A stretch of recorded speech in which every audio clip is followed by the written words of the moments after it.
Sup, humanoids? Sup, humanoids? Sup, humanoids? It's E-Man. I'm just like you. I'm just like you. I'm just like you.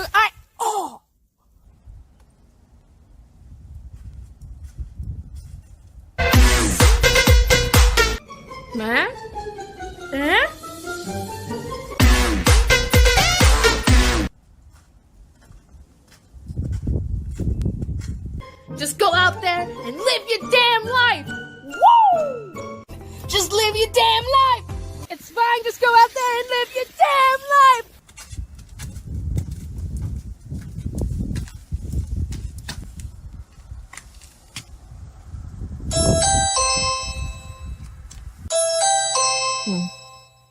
Hello? Demon, you're dead.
I could have come.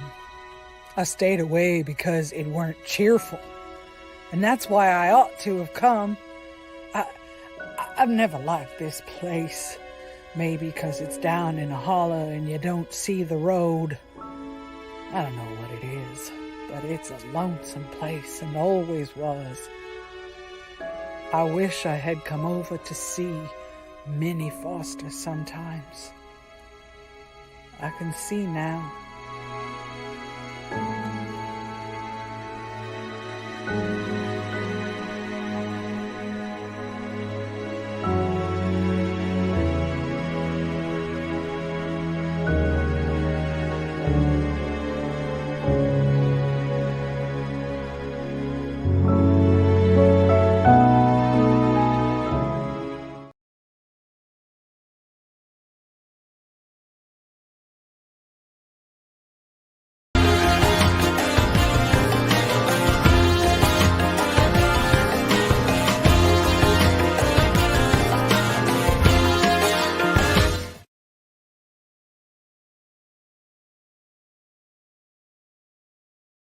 Oh, what could possibly go wrong?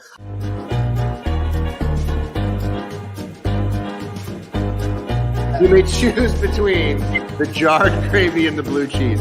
I wrote both down, so I'm doing both. And you will be launching the largest porta potty battle in the history of marching band. Marching band.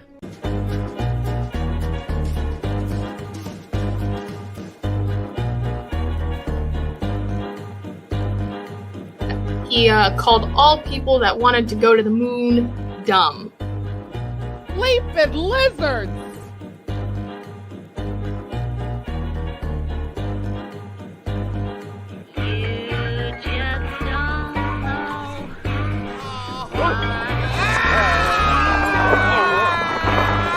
Are you ready to travel through time?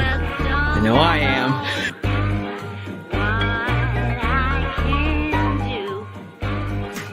You're wearing a black shirt. I'm wearing a black shirt. You call that a glass of water?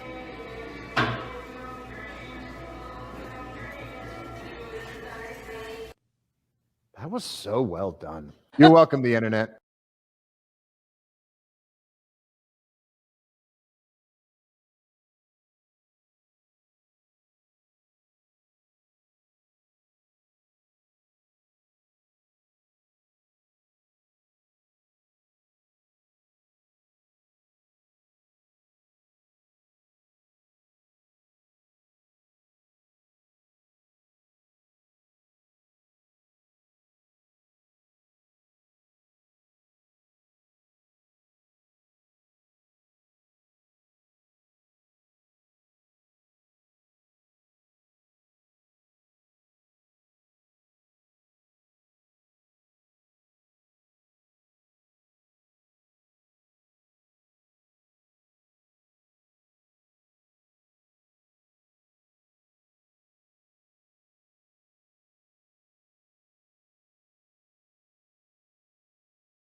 Hi there, and welcome to the Talkback for Tales from Sleepy Hollow. I'm your host today. My name is Rachel Landon. I'm the marketing manager at Open Stage here in Harrisburg, Pennsylvania. I'm coming to you from the third floor of the Giblanson Mansion in Uptown Harrisburg, and I'm so happy to be here to moderate the chat today. So I see we have a few of you in the chat room. If you have questions for our artists, please feel free to drop them in the chat room. Our chat moderator today is the handsome, the gorgeous Christopher Gibson, also known as Gibby. So he'll be taking your questions, and please, whatever you want to know, whatever your burning questions are, drop them in and hopefully we can get to them. I'm going to go ahead and take a moment to thank the members of our inner circle here at Open Stage. What's the inner circle, you ask? Well, maybe you didn't ask, but I'm going to tell you anyway. So the inner circle is a group of amazing individuals who support Open Stage monthly. And it's because of their contributions that we can bring you our entire season for free. That means our ticket prices start at $0. And hopefully we can make theater accessible in this time of difficulty and struggle.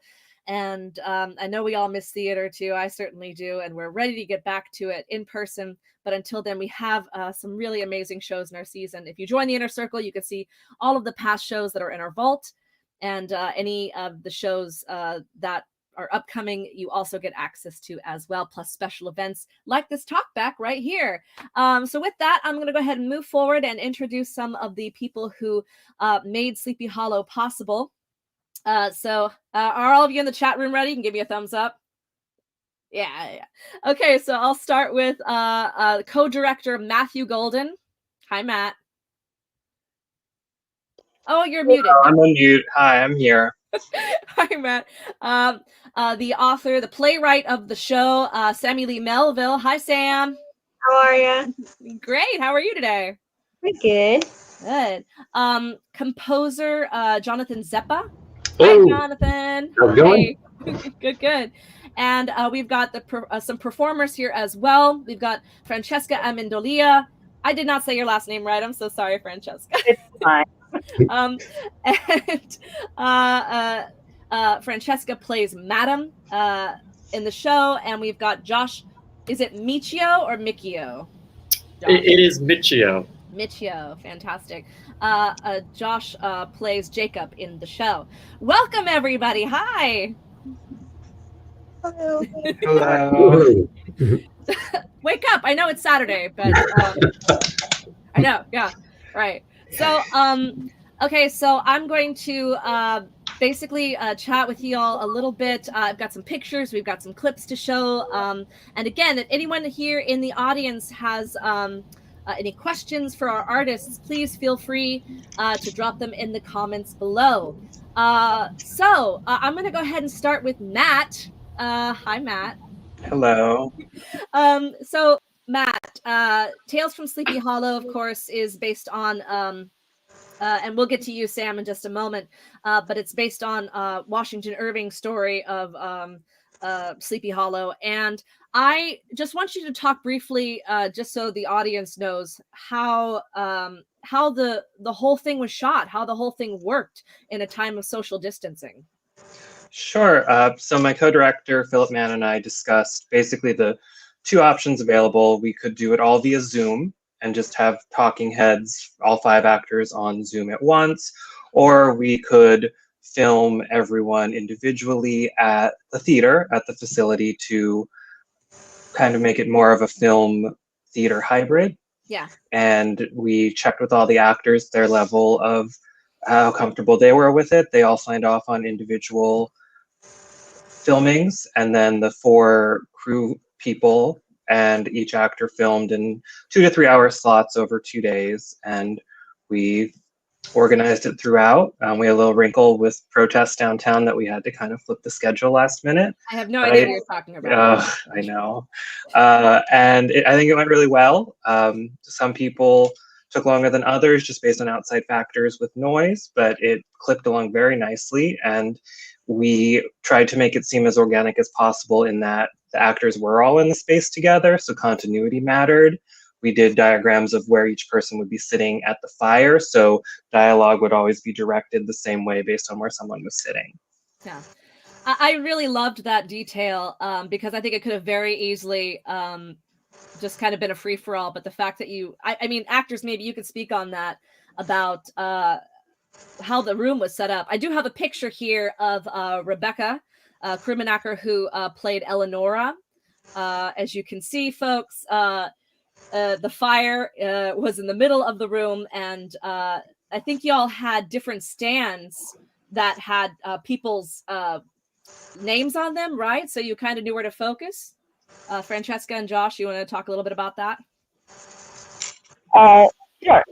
The directors have set up little stands with like head height names, so that not only would we know who we were talking to, but vaguely where their head would be, unless they don't have one. But that's what? Spoilers. And that was really interesting to kind of, yeah, it was a really, really interesting way to try and act at a piece of paper, but yeah. So if you are a theater person out there in the audience, you know that sometimes we have 6, 7, 8 weeks of rehearsal where we talk about scene breakdown and character and everything. So I guess that leads really neatly into what was it like for everyone who was in the room, which I guess was Matt and Francesca and Josh? So it was a very different process, and I know a lot of us have been doing the Zoom readings at Open Stage. We did Angels in America very early on last year. We did Night of the Living Dead last fall in October. And Trifles, our upcoming show, will actually be a Zoom production as well. But this is very different.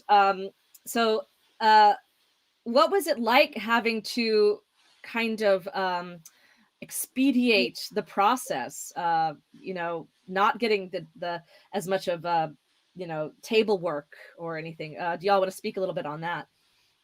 Yeah, it was very much like just filming a film. We were handed the script. We had 2 rehearsals with it, just so we could hear the other actors, how they were going to say their lines and how they were responding to us.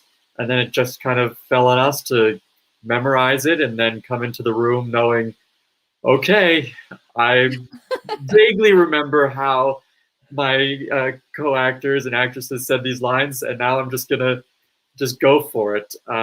It was definitely much harder than putting on a live show, I think, and that you just don't have everybody to respond to, so you just kind of have to make it up in your mind. Yeah, committing is a very different experience when you don't have a rehearsal process. That was something I discovered when you have 1 or 2 takes to do something. I don't know if y'all felt that way. Where sometimes in rehearsal where I'm like, well, I'm just gonna hold back emotionally a little bit, and y'all probably didn't have that benefit, did you? No, you just had to give it 100% every single time because you didn't know which take was gonna be the one. And so also just trying different acting choices to give Matt and Philip different perspectives on what to choose to edit together then. Yeah, I think it turned out beautifully. From the group, what was it like seeing it all put together? Because it was a very piecemeal experience, right? We had a production team in the room for a couple of days filming everyone, and then out and about doing some stuff, which we'll talk about. Josh, some of your stuff was filmed off site. Sammi wrote it, and Sammi, I want to talk to you in just a moment about the experience of writing it, especially in a very short period of time. And then, Jonathan getting all of this film and putting music to it. I mean, we're all used to being in a room together in a way. So does anyone want to say something about that before we move forward? Oh, well, it was actually a very similar manner to how I've been working with VidJam, where all the soundtrack work could be done entirely remote. Like even all the session musicians that I worked with, they too I would send them tracks and sheet music. They would record it at their own facility, their own house, and then send those tracks back to me, and then I could mix all that stuff back in. So it was kind of the same way. So it's kind of a way I've sort of become used to working. And even before that, even with pre-pandemic, like when I would get together with other people, we would still do a lot of satellite type work. So that's something that's just a way that I'm kind of used to working. Great. Thank you, Jonathan, because that segues perfectly into my next question. Oh, nice. So I am going to show a few short clips during this talkback. And I do want to talk about the music, Jonathan, because it is, first of all, stellar job. Oh, thank you. I really loved it. And I do want to play a little bit of the opening of the show, which is the credits. It's just about 30 seconds of it. And so this is kind of the main theme, and we hear strains of it kind of throughout the show, but this is, a very typical suspense music. Really enjoyed that. So let's all take a listen. And then Jonathan, I want to talk to you a little bit about developing the music.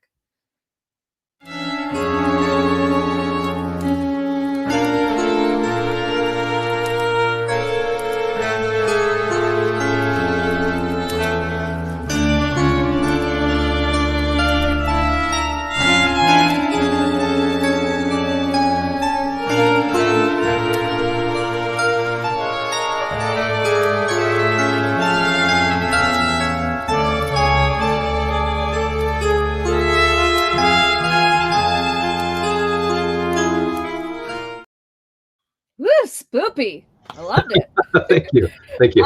So tell me, what was the inspiration for the main theme of the show? Well, what I always like to do with any kind of ensemble piece is I really like, as a kid, I've always loved Peter and the Wolf. So each character kind of has their own instrument or kind of has their own sort of mood or feel. So I started with the Madam. I figured that was perfect. She's hosting this, this campfire, this storytelling type, just she's telling the story. She's opening this all up. And I thought, like, you know what? I want to do something just a little bit kind of creepy and a little bit something that could have been played like 150 years ago. Oh, thank you, Karen. Thank you very much. Agreed. And yeah, so it's like, so I used it's just a soft synth of a zither, and I thought that was just kind of an interesting sort of sound. And I started there, started in a minor type scale, and kind of built all that stuff from that. So I started there, and then just kind of proceeded with each character, and then just kind of built like a little piece, person by person. Oh, that's cool. I don't know if you remember that old Disney film of Peter and the Wolf. Oh yeah. Where they taught you about like the theme and how different characters were represented, and I can't. Peter is the flute. I can't remember. Anyway, so yeah. I reference it. I should know better, but no, but that's true. And I didn't even think about it till you said something, and that 100% makes sense for a show like this, where everyone kind of has their own identity with the music. So really, bravo with that.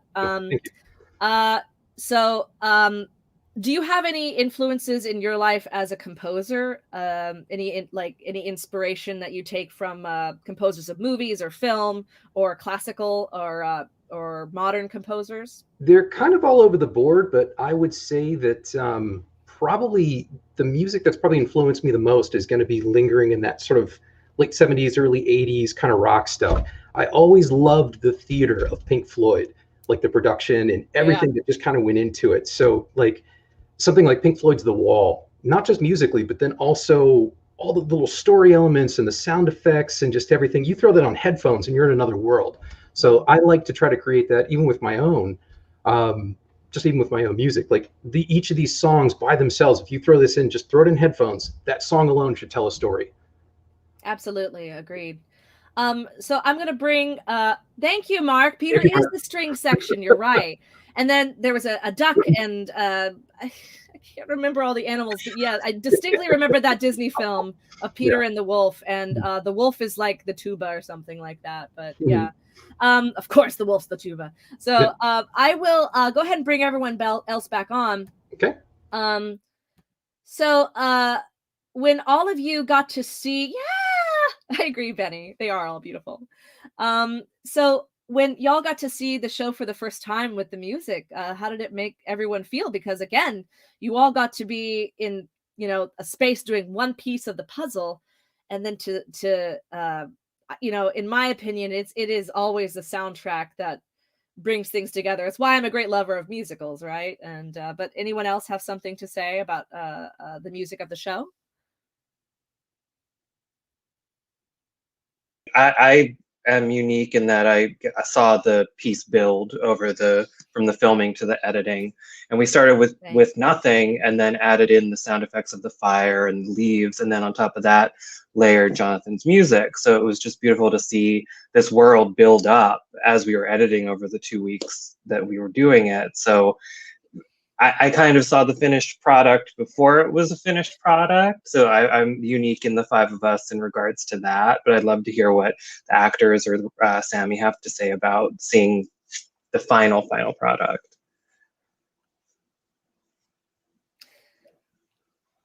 Oh yeah, go ahead, Francesca. I actually was really struck by the cohesiveness that the music gave the piece as a whole. And how it kind of blurred the edges of where things might not have been able. Things couldn't possibly be entirely seamless because of how it was, how we were forced to produce it.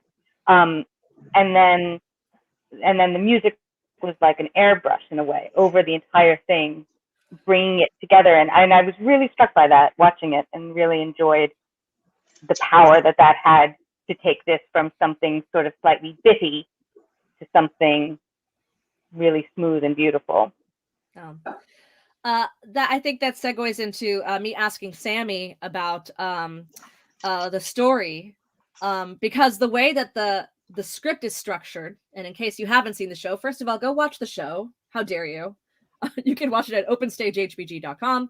But Sammi's script was set up in such a way where everyone was around a campfire, and there's spoiler alert, there's 5 characters, and everyone kind of gets their own story.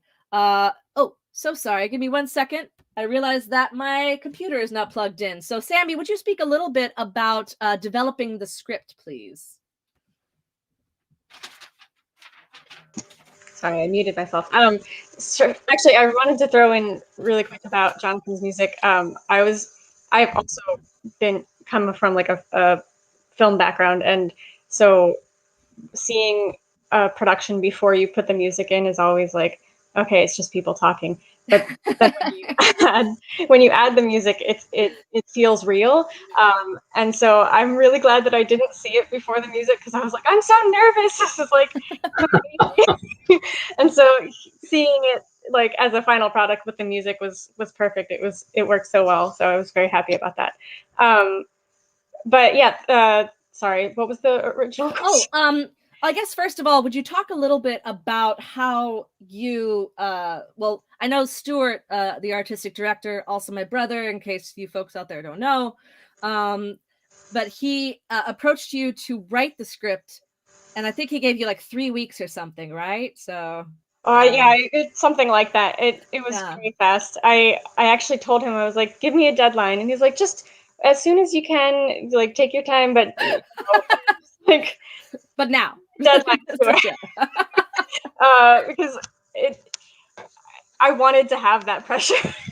Yeah. But it was cool because it was I don't want to say too much about it for people who haven't seen it, but there was definitely a moment in writing it where I made a decision about something that I guess like the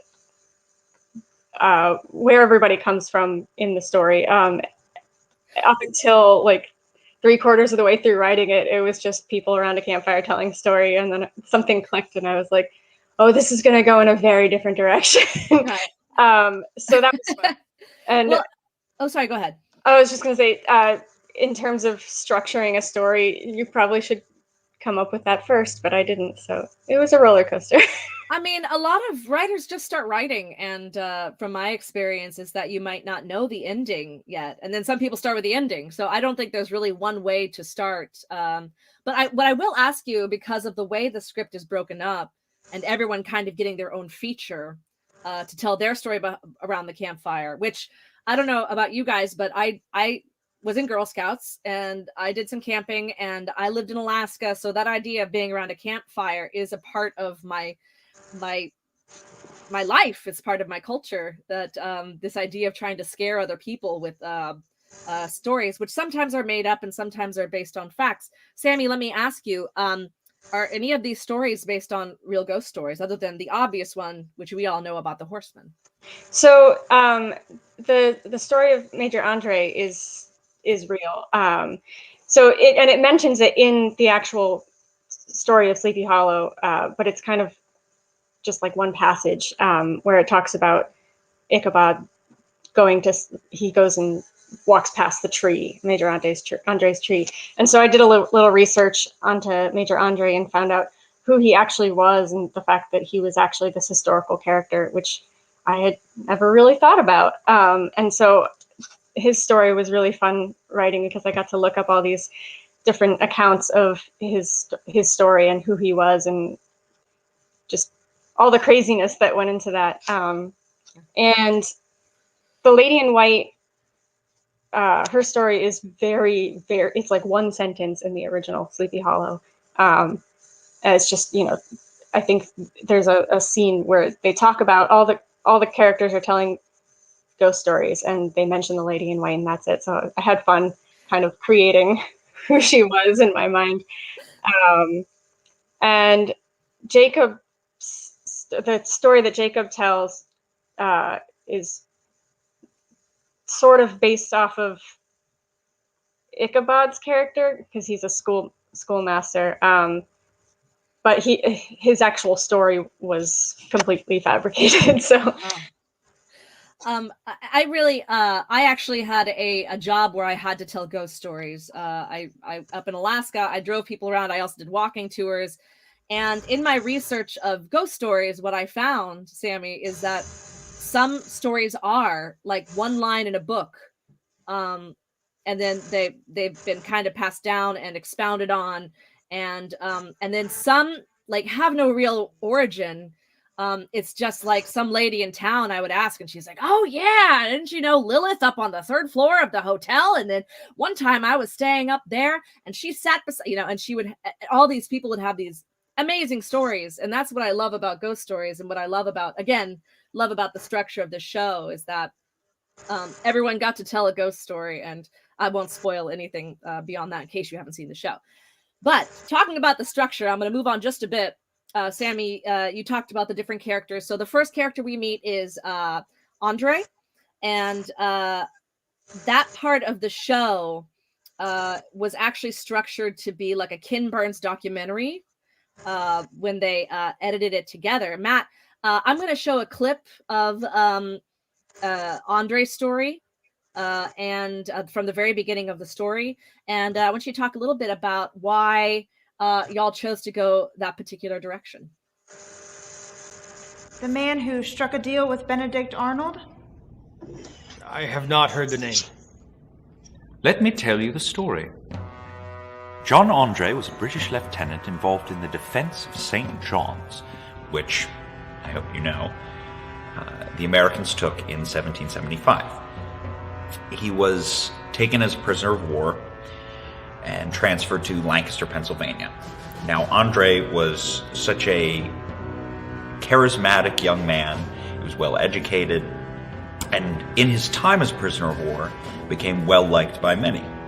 Perhaps that gave him more freedom than the American soldiers realized, for in 1780, he made secret negotiations with Benedict Arnold for the surrender of West Point in exchange for £20,000.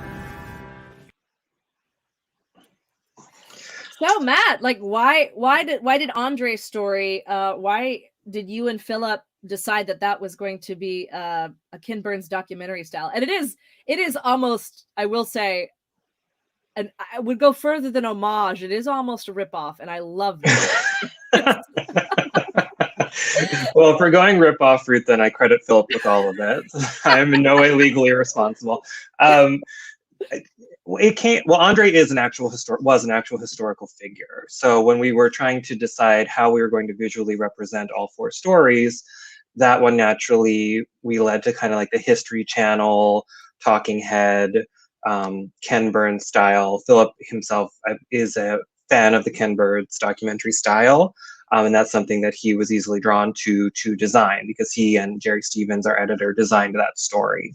So we originally were just going to do the story as different pictures with Nick's narration over it. And since his story is the longest in the piece, we thought we needed to break it up a little bit more. So we filmed Nick again as a sort of college professor in the open stage lobby. And then found beautiful tree footage that we threw in as well when he talks about the hanging tree towards the end of the story. So we just wanted to kind of break up and show the different documentary styles that so there's, I think, the beginning of the monologue about the tree where Andre dies. So that is spoilers, but it happened in real life. So it can't be a ghost story without somebody dying. Yes, exactly. At least one person has to die or be dead to have a ghost story. But that's where it came from. We wanted to try and make every story a different medium to just show the different ways that you can tell a story. Yeah. Jonathan, I'm going to bring you up because I have watched a lot of Ken Burns documentaries, and the music was a great homage to his style. So you hear a lot of the drums and things like that. Oh yeah. Did you end up having to listen to a lot of that to kind of get to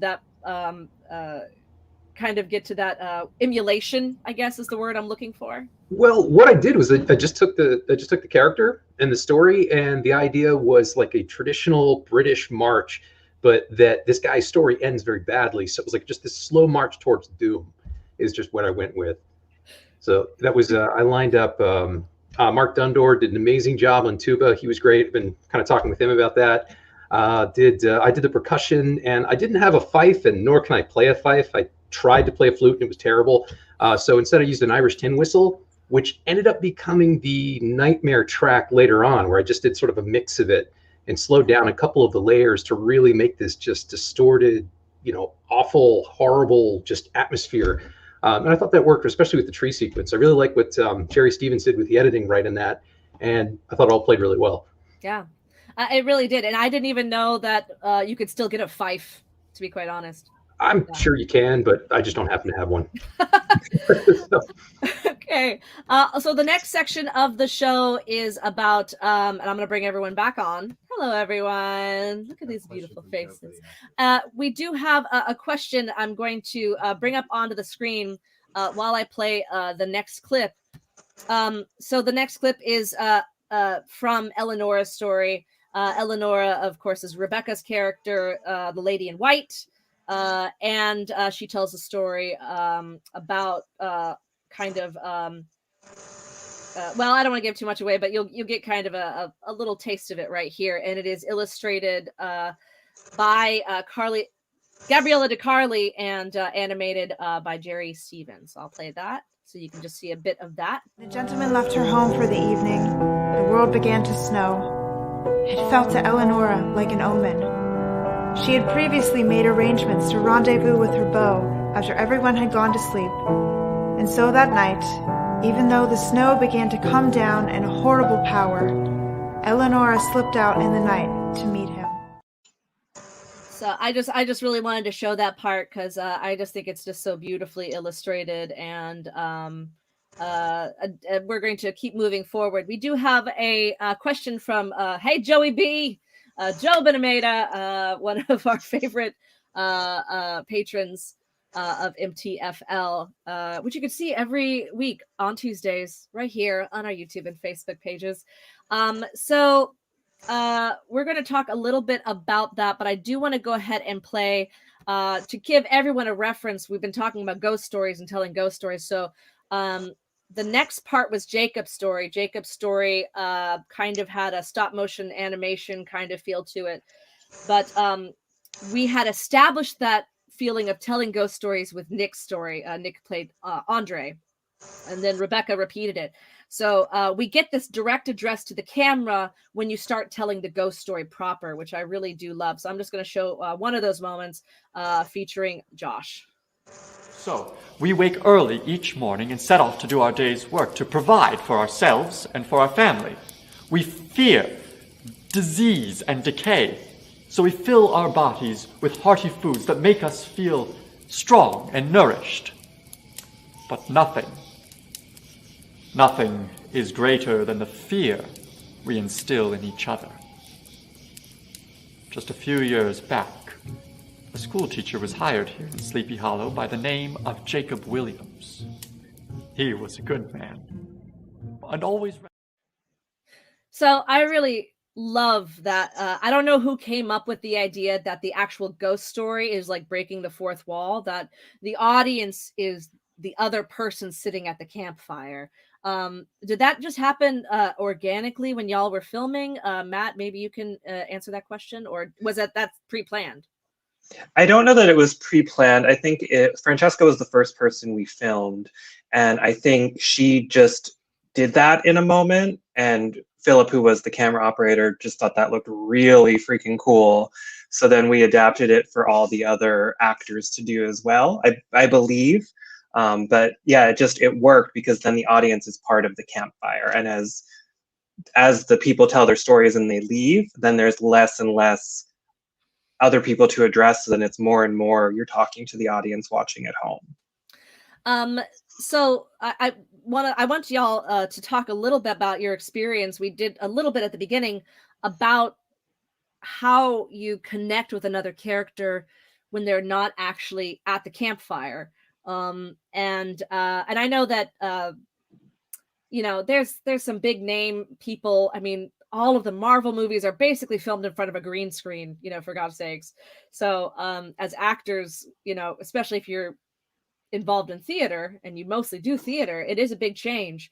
So can I ask you guys what it was like to, and for me specifically, what it was like to talk to other people, but then when you turned to the camera and actually started telling the story, did that change things for you? Well, I first want to say that even though I would love to take credit for that wonderful direct-to-dress thing, I think that Philip Mann came equipped with the idea, or at least he came with the I don't know if it was fully developed, because when I was in the room, we shot it 2 different ways. We shot it as direct-to-dress, and then we shot it, the same as everything else had been. Maybe as the day went on, what Matt was saying is that they actually looked at the footage and thought, well, no, that's great, and carried from there. So I think that's entirely a filmmaker thing. I have done, until this point, 0 film. This was absolutely the first. Okay, so you might get me. So I came, and I was like, and it's fascinating because I can watch it and be like, oh my God, what a theater actor she is. And then I don't know, Josh, if you had previous film experience, but I watched your performance and just thought, oh, that's so good. Like, and I think some of that is because there is naturally a difference between theater pace and enunciation, theater positioning and cheating, and how you interact with the camera or not. So for the direct-to-dress to the camera was significantly easier for me than everything else, because it's a soliloquy, right? That doesn't have to be different from theater. Whereas the acting to the people who weren't there, well, I learned a phenomenal amount in the couple of hours I was there. I would like to do it again, please. I think I would be better. And that's also interesting, how film actors have an opportunity to learn from their work, that in a really, really active way. And I thought that was also interesting. This might not even be on the point anymore. Be quiet. No. That was great. Thank you. Yeah. How about you, Josh? Oh, you're muted. There we go. But yeah, definitely. There's just a different skill set in showing up at a film set as opposed to a theater. And I mean, I would have never known, Francesca, that you hadn't done any film stuff before. And I've only done just a little bit. I mostly come from a theater background, but I know the technical skills that I need to use on film and on camera. And so it's kind of like, okay, I'm going to take my on-camera tool set and bring it to the film set and take all the things that I need to use. And I know, I can't use my body as much as when I do on stage. Really, it's all about the eyes. It's all about the face.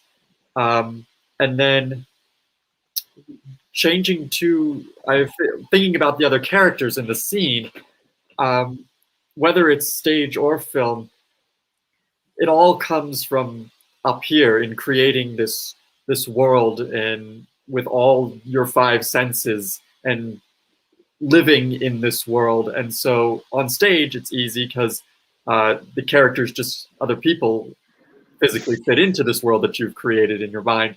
But for this, it was creating not only the world, but also the people to fit into that world. So it takes a lot of thinking, or just kind of imagination and exploring, where your own mind can take you. And then switching to looking down the camera, it's almost like looking into a window, like one of those, those old time like cinema things that you'd go up to, and you'd crank it and you'd watch the little film play inside. Something scope, yeah, I can't remember what they're called. That's how I kind of imagined it, that I was able to almost put my head into it. and replay this story over and over again. That is very cool. I think that that's kind of the beauty of ghost stories too, because you only have the words to rely on. You know, it's not that people, I mean, traditionally a ghost story is usually told and you're either standing around or sitting around. It's not that you've got props. You don't have any references. You don't have like film clips. You just have your voice and your face, and you rely on that and a really good storyteller, which I think they're really rare nowadays. You know, if you ever go see those old-fashioned storytellers where it's just them telling a story, it's a beautiful thing.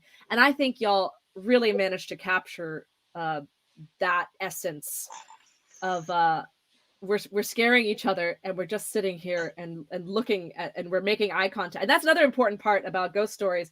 You have to make eye contact with people, which is very unsettling. But it goes back to you know, and the man with the bloody axe is still out there to this very day. You know, he might be here right now. You know, so that's what I think that y'all did it in a way that was still serious and spooky. And I'm going to bring Sammi up because Sammi, your ghost stories managed to be scary without being exceptionally bloody, with maybe the exception of one. So what was that like, writing ghost stories or adapting ghost stories and not having them be really that violent? I would say that most of them are very sad or very, like, they're heart pounding. But I wouldn't say that in the tradition of a campfire story where you have the guy with the bloody axe, you've got the, you know, the vengeful ghost. These are all very sad in a way. So do you want to talk a little bit about that? But that was actually, while I was writing it, I was like, you know, Sleepy Hollow is supposed to be this horror story, and I'm just giving all these sob stories of dead people. But I I was trying to find stories that specifically weren't gory, and because it wasn't about shock factor, it was about the people that they were talking about. Like, it was the connection with the ghosts themselves that mattered for this. So if you put too much blood into something, it kind of takes away from that. So it becomes about the blood. Yeah. Yeah. I did a little research trying to figure out like Victorian ghost stories, and because it's not like it's a modern day story, and most of the ghost stories that were told in Victorian times were it was about being caught in the middle, or not being able to move on, and there was something that was keeping them from moving on, instead of just trying to scare people around a fire. Yeah. So that was the thing that was fascinating to me, was that that's what scared people back then, was that concept of oh yeah, not being able to move on, I guess. Wow, yeah, that is so true, because I feel like the ghost stories that scare us now, we rely on horror movies, and it's usually a ghost. It's like it's The Ring, right? How it affects the living now. It's will these ghosts kill me? Yeah, it's The Grudge, it's The Ring, it's but Francesca, I'm so sorry. Were you raising your hand? Oh, okay. But if you guys want to talk about that idea of like, yeah, these are not ghosts that are vengeful in any way or angry. It really is about them. You're right, it's not about the living, except for maybe one character. And I'm going to go ahead and play a clip, and I'll bring Jonathan back on while I'm doing it. I don't think this spoils anything, but it does introduce Madam's story, which is pretty cool. And it is kind of the framing device that was used was shadow puppetry, designed by Karen Rook, and I believe Karen Rook and Karen Gosser, and with some help from other people in the room, performed it, and it looks really stellar. And she also introduces probably one of the most famous characters, but we'll go ahead and play the clip. Rides forth to the scene of battle nightly in search of his head. Have you seen him? I have lived in Sleepy Hollow since my youth. I was then a most heretical young woman, for I did not believe in ghosts. But my heresy soon changed. One night, I was on the far side of town when I had the misfortune to be jilted. I found myself abandoned, miles from home, and with no one to give me passage. A young lady ought to fear such a situation, but I did not want to make more of it than need be, and so I began to walk. As I journeyed home, I heard a galloping. I turned and looked into the darkness of the grove, and there I beheld a rider most strange. Oh wow, yeah, Francesca, I love the way you told that story. It's just and the fact that, and I forgot consistently through the show that y'all were not telling the story to a particular person at the fire, because you actually had you're supposed to be talking to Brad Barkdahl, right? And I'll show a picture of Brad Barkdahl here. He plays the horseman that approaches the fire. He's the stranger that comes in, and he kind of he kicks off. He's kind of the reason everyone's telling the story, or so we assume. I think that the show really did come together beautifully, and we have a couple of questions from the stranger in the chat room, Wayne Landon. Hi, Wayne. And how did the rehearsal process work? And his follow-up question was, how long did it take to score the show? So from just to give everyone a little bit of a background, Stuart thought that having a team like Philip and Jerry and Matt and Jess and having them kind of helm a project in the theater was going to be a safe idea, was going to be a way for us to involve other artists in a safe way as well, because so far it had mostly been the 5 staff members putting on shows, and we're sick of ourselves. So but also just having the talent of other people in the room, and the vision of other people in the room was so important to us. And then of course out of the room too, in Jonathan and Sam's case. But correct me if I'm wrong here, but I'm going to run a little bit through the timeline, and I'm going to have y'all jump in when it kind of gets to your part.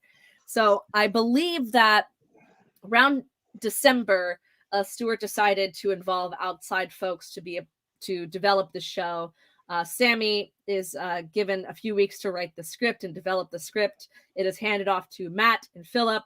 That is cast very quickly. I think that y'all, and correct me if I'm wrong, guys, but y'all were cast and then thrown into the filming process very quickly. And Wayne asked what the rehearsal period looked like, which maybe you guys can speak on that a little bit.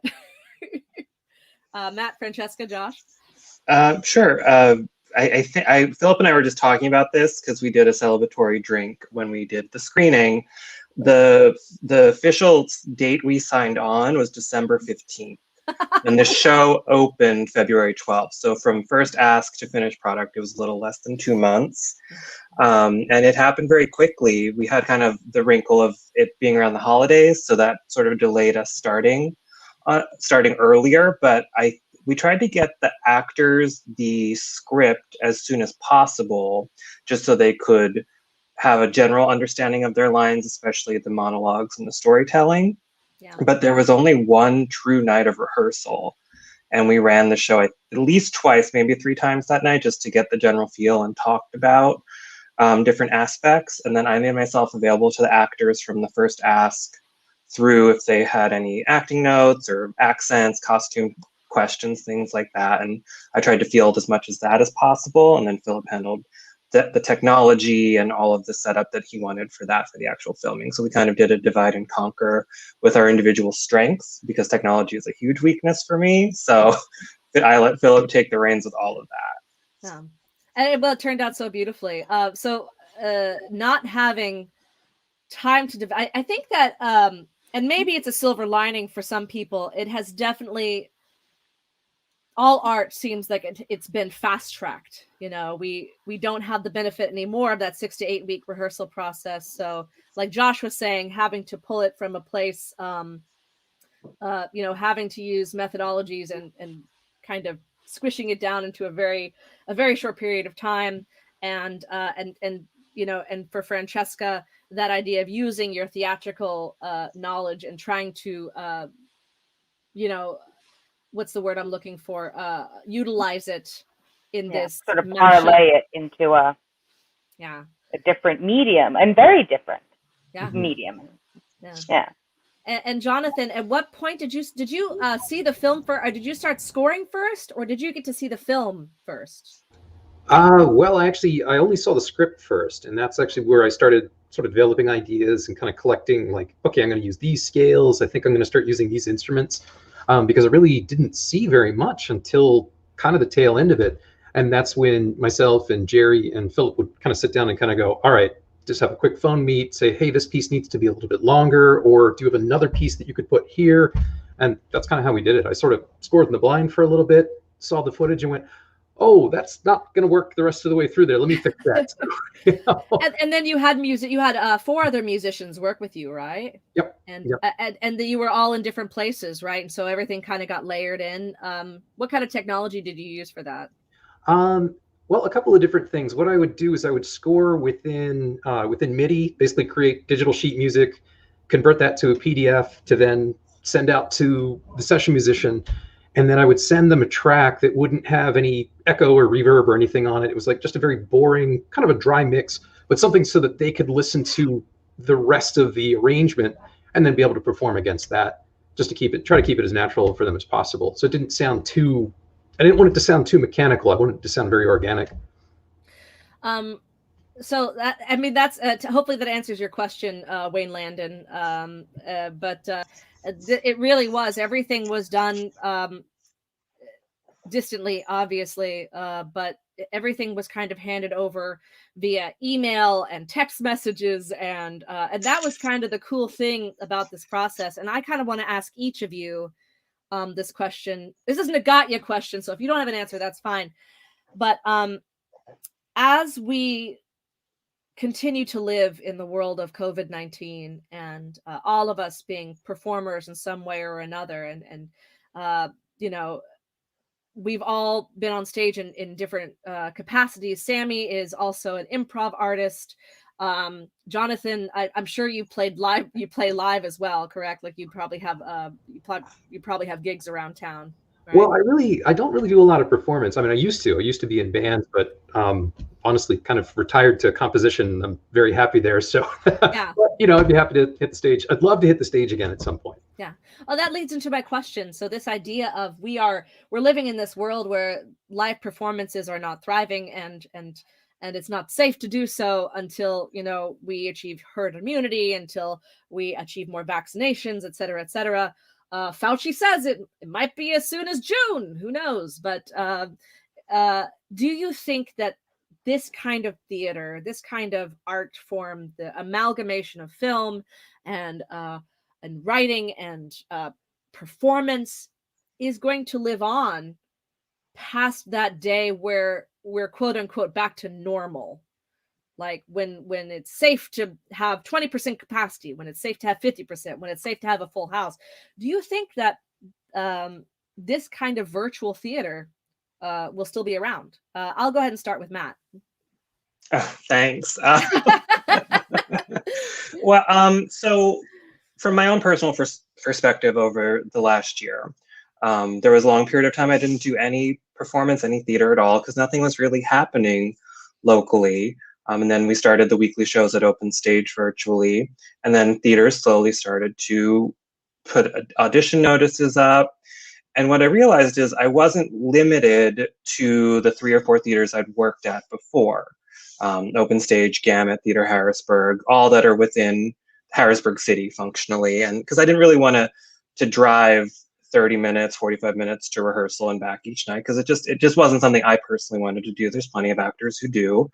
And so what I've looked at it as, it's given me more opportunities in the last year, because I auditioned for a show at Gettysburg Community Theater, and I'm involved in another now that I may not have thought of if it was in person, because that's about an hour away, and Josh was in those with me as well. So it gives more opportunities that way. It also gave me the opportunity to direct this and direct Night of the Living Dead along with Philip and Jerry and Jess. So it's given me personally opportunities, and I think other performers opportunities.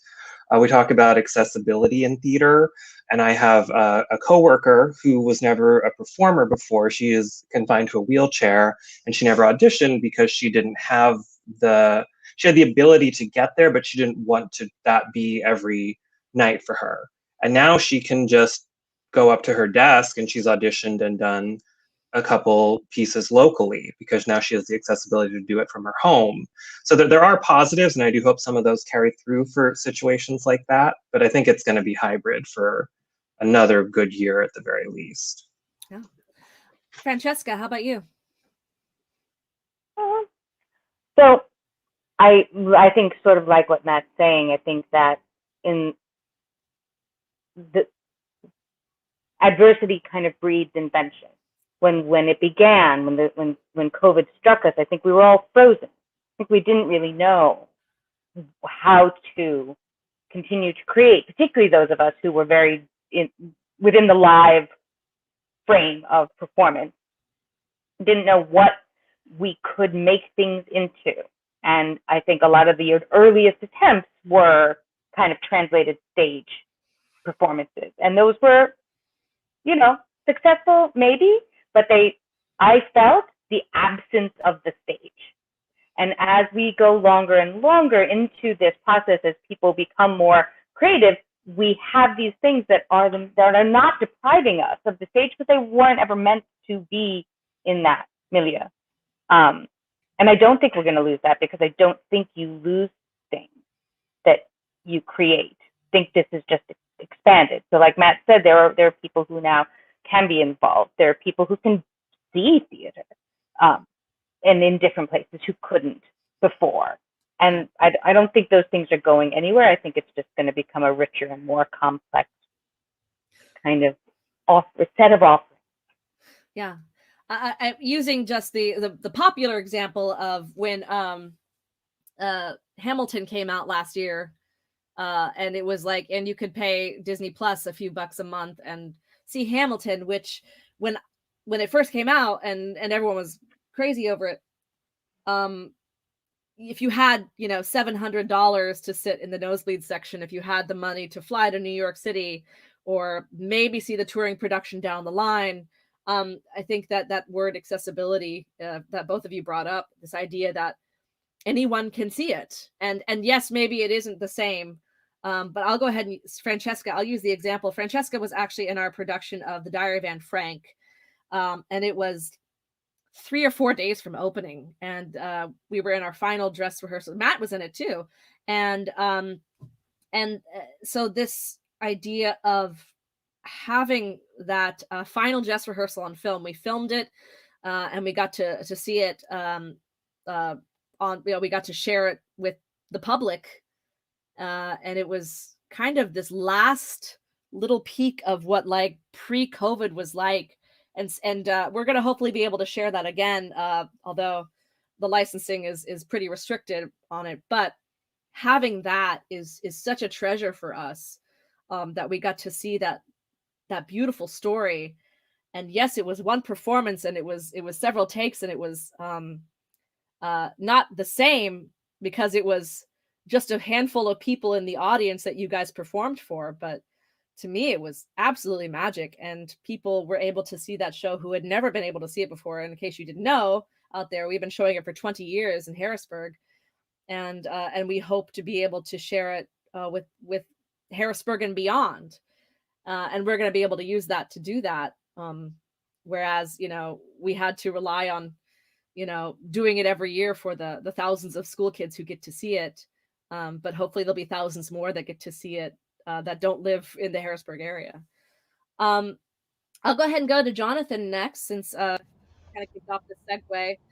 So the idea, so you've been a studio musician, as you said, so you're already kind of used to using technology, using the resources that you have at your fingertips, at your computer and in the studio, to be able to make a piece of art.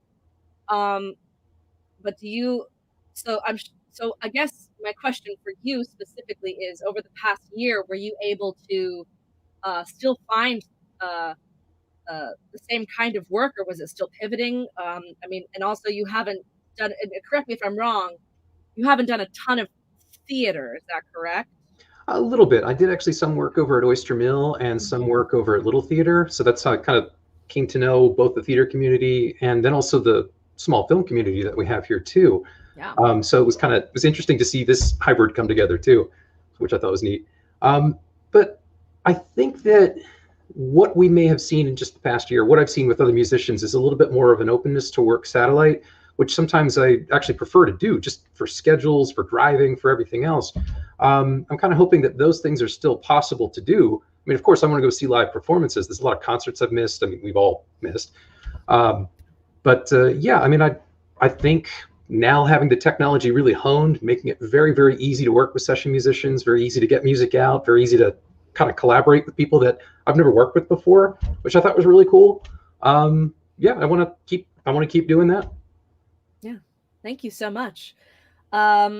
Sammi, Sam actually is involved in the local film community as well. So, Sam, are you excited to get back to in-person filming, or VidJam what was that, back in the fall that happened? I can't remember now, but not having the benefit of being in a large group of people. So, what's that been like to have to step away from? Oh, we might have lost Sammi.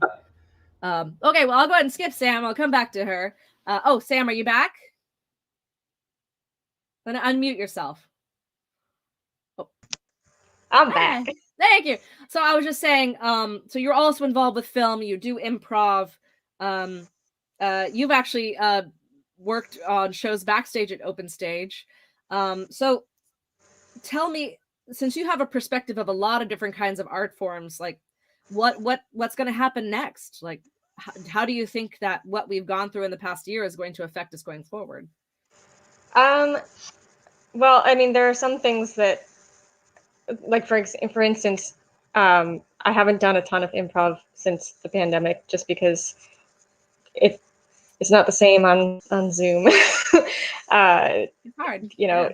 I mean, I guess there are comedies that don't involve hearing an audience laugh, but improv definitely is encouraged by that. But in terms of theater and film, I mean, in terms of writing, there's absolutely no change. But in terms of film, I mean, as you saw with this process, it's a lot of what film is getting, you know, one actor's takes done and then you move on to the next. So it's almost like an exercise in efficiency for filmmakers. Do you think that translates theater? Yeah, that exercise in efficiency. Mm-hmm. Yeah. And in terms of theater, I feel like kind of what everyone else has been saying is that it's allowed more opportunities for people. Obviously, there are some inconveniences, but there are also some conveniences that we never would have thought about. Like I don't have to leave my house to go to a rehearsal. So it's a give and take for theater, I think. Yeah. So we just had a question, and Chris, can you pop that back up again? The idea of can we stream the shows that we're able to do in person? And for those who aren't familiar with the way that licensing works for both movies and for theater, you do have to usually pay some sort of licensing fee. You know, when you show a film at the cinema, you have to pay I can't remember the name now, but anyway, you had to pay money to show that film, right? And so when we perform at Open Stage, regardless if it's Diary of Anne Frank or Amelie the musical, or if it has a script that has been published, you have to pay royalties in order to perform it. So what the licensing companies had to do was become a little bit more malleable, because when we did Angels in America way back in April and May, we had to kind of have a conversation with Broadway Play Publishing first to say, like, well, can we present this, and can we do it in 6 parts instead of 2? And there were all these rules and regulations. So we actually decided to make everything this particular season in the public domain. So even though Sammi wrote the script for us, the story of Sleepy Hollow, such as the Headless Horseman, and this is a public domain work. Christmas Carol is public domain. The character of Poirot in the early stories just became public domain this year. We did Poirot last fall. We did Kafka's shorts. All of Franz Kafka's works are public domain. So it makes it really easy for us to do it this format. In the future, we're actually talking about how can we present a big mainstream show and be able to share it with the masses, make it wildly accessible. Because right now, it kind of goes back to that idea of Hamilton, right? Like, you can only see Hamilton if you fly to New York City and you've got $1,000, right? And then some. So if you're willing to sell a kidney, you can go see Hamilton. So this idea of being able to share stories that are on stage and filming them, whether it's live or it gets edited down later, that's something that we're talking a lot about, because we had so much of that this year, and it's not going away, as was said before in this conversation. So if you have other questions about licensing and things like that, please feel free to ask. It's very boring. It's a lot of paperwork, but I do a lot of it, so please ask away. But a lot of it comes down to who has the copyright on stories, and it becomes a little iffy when you start filming them, even if it's archival. So Josh, I'm going to go ahead and end with you. What's the coming year hold for us? You're an actor, and if you don't mind me outing you, you're quite young. So being this, at this time of your life, because you're young, and so having experienced this at this time of your life, what do you think that's going to mean for the future of actors, the future of performers in theater?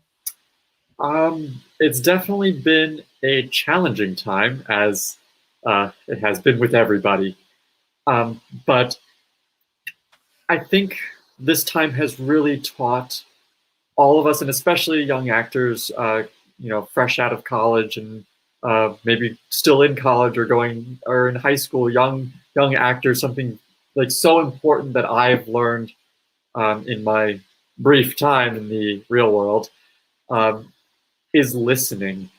And it's amazing when you're on stage, there's so many things happening that you just forget to listen. And in this new medium of Zoom and virtual stuff, where we're all kind of in our own space, and all we can do is listen, really hyper focuses those ears, and it lets you, I think, connect with each other even more. And so when we do finally get to be in person, there's just going to be such an empathetic understanding for each other, and for each other's their heart and their soul and their personality and their imagination.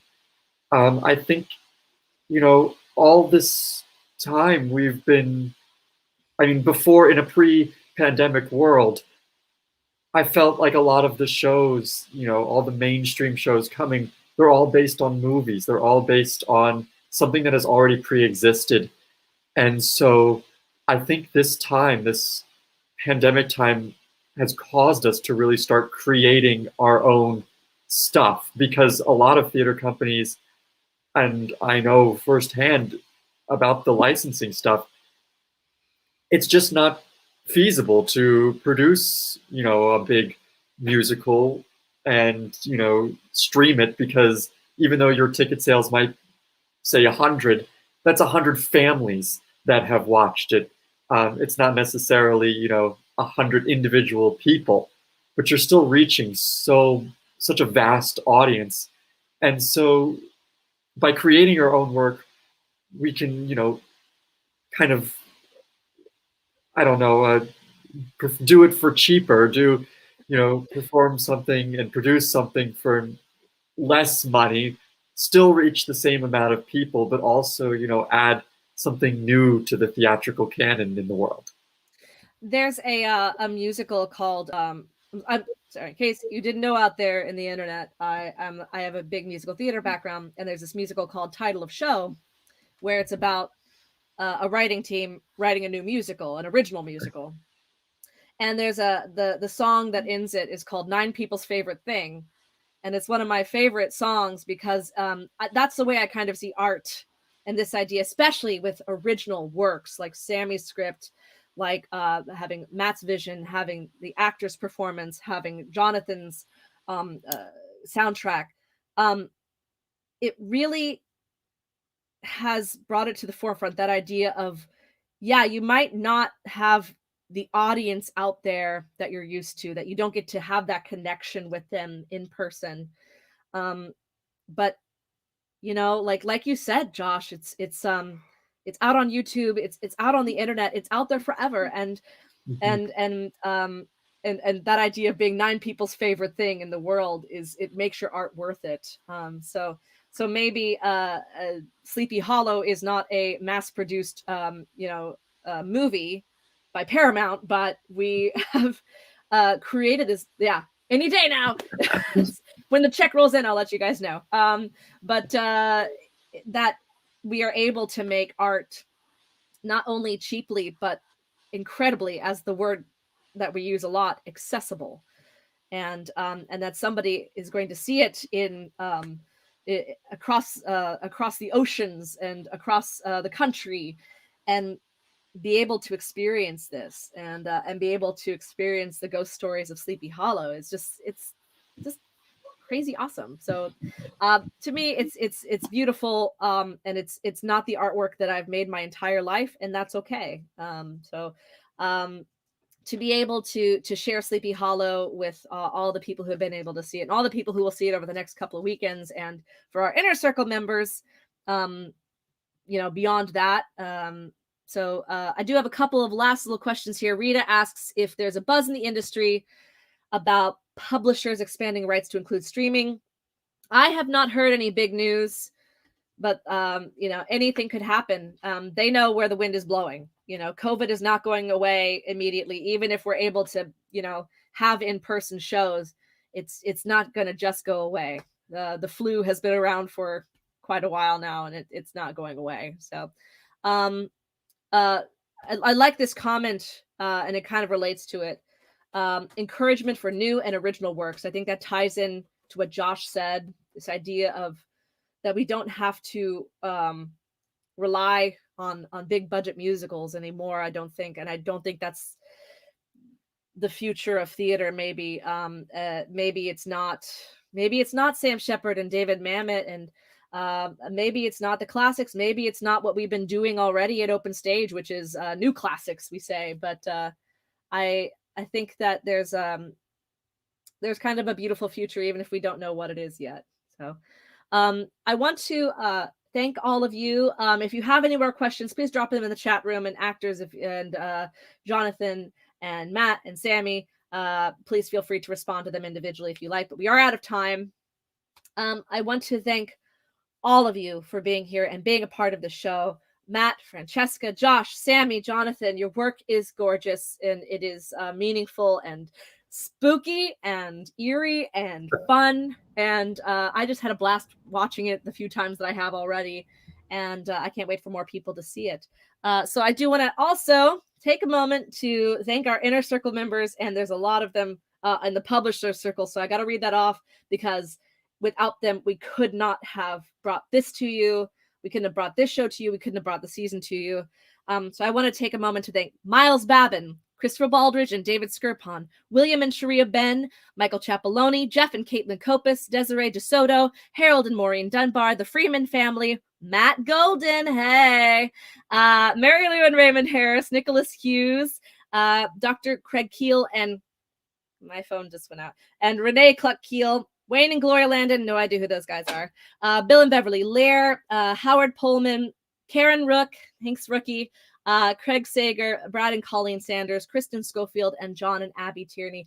Thank you so much to the folks in our producer circle who have helped make this show possible. In our inner circle. If you want to join the inner circle, go to openstagehbg.com. You got to see some commercials before the show for Trifles, which is coming up next weekend. I'm super excited about it. Matt's in the show, and it is a really beautiful one-act play that runs February 26th through the 28th. Every Man opens the first weekend in March. And am I forgetting anything, Gibby? I think I got it all. Thank you folks so much for being here today. Have a wonderful afternoon and a wonderful weekend. Please stay safe. Bye, everyone.